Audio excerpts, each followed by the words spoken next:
Hello guys, welcome back to our channel. Evening ஒரு snacks, bread pudding தான் செய்ய போகிறோம். அஸ்பி பாப்பா வந்து ஸ்கூல் விட்டு வந்தோன்னே அம்மா ஏதாச்சும் ஒரு ஸ்நாக்ஸ் வேணும்னு சொல்லிட்டு கேட்டாங்க. ஸோ வீட்டில் ஆல்ரெடி இருந்த ப்ரெட்டு வச்சு இன்றைக்கி நம்ம ஒரு ப்ரெட் புட்டிங் பண்ண போகிறோம்.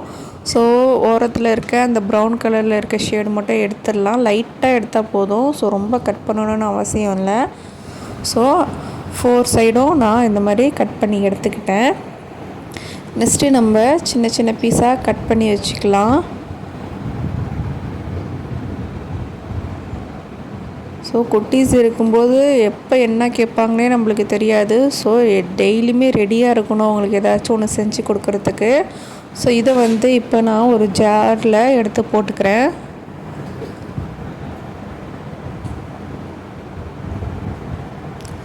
நெக்ஸ்ட்டு வந்து நான் ஒரு முட்டை இதில் ஆட் பண்ணியிருக்கேன். ஸோ நீங்கள் 2 வேணாலும் ஆட் பண்ணிக்கலாம். நான் வந்து ஒரே ஒரு முட்டையை இதில் எடுத்து ஆட் பண்ணியிருக்கேன்.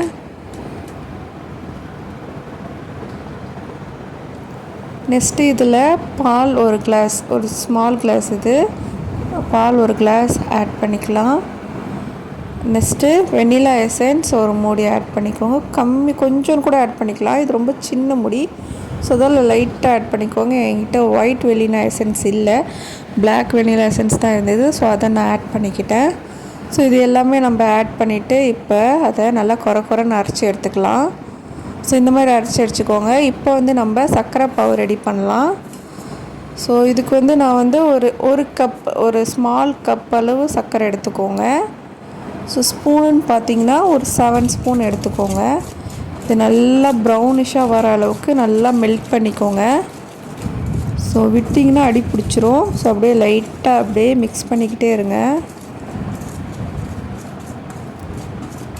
என்னோடய வீடியோ ஃபஸ்ட் டைம் பார்க்குற மாதிரி இருந்தால் மறக்காமல் சப்ஸ்கிரைப் பண்ணிவிட்டு பக்கத்தில் இருக்க பெல் பட்டனையும் ப்ரெஸ் பண்ணிவிடுங்க.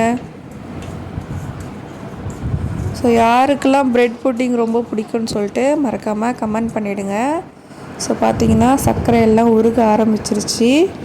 ஸோ கொஞ்சமாக மெல்ட் ஆகுது.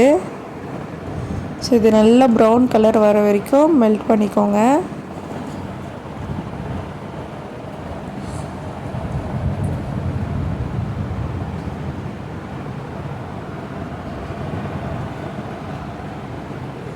ஸோ என்கிட்ட ஒரு கரெக்டாக கேக் செய்கிற அளவுக்கு எந்த ஒரு பாத்திரமும் இல்லைங்க. ஸோ வீட்டில் இருக்கிறத வச்சு தான் நான் எடுத்தேன். ஸோ உங்கள்கிட்ட அழகான ரவுண்ட் ஷேப்பில் இருந்துச்சுன்னா அதை யூஸ் பண்ணுங்கள். ஸோ நான் வந்து ஒரு கிண்ணம் மாதிரி தான் எடுத்தேன். ஸோ பார்த்திங்கன்னா இந்த கலரில் வந்தோன்னுமே இது ரொம்ப நீங்கள் டார்க் கலர் வரணும்னு அவசியம் இல்லை. ஸோ இந்த கலர் வந்தாலே போதும். இன்னும் கொஞ்சம் நானே இதை கொஞ்சம் மெல்ட் பண்ணிக்கிறேன். ஸோ இது சுடையே நம்ம எந்த கப்பில் செய்ய போகிறோமோ அந்த கிண்ணத்தில் எடுத்து ஊற்றிடணும். ஆற வச்சிங்கன்னா அது க்ரிப்பாக பிடிச்சிக்கும்.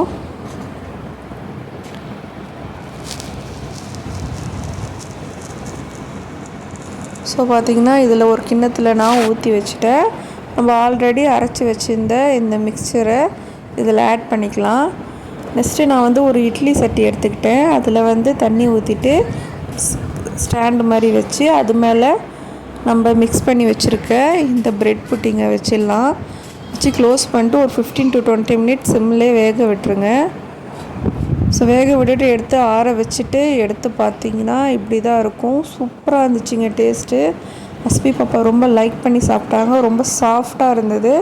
ஸோ நீங்களும் மறக்காமல் இதை ட்ரை பண்ணி பாருங்கள்.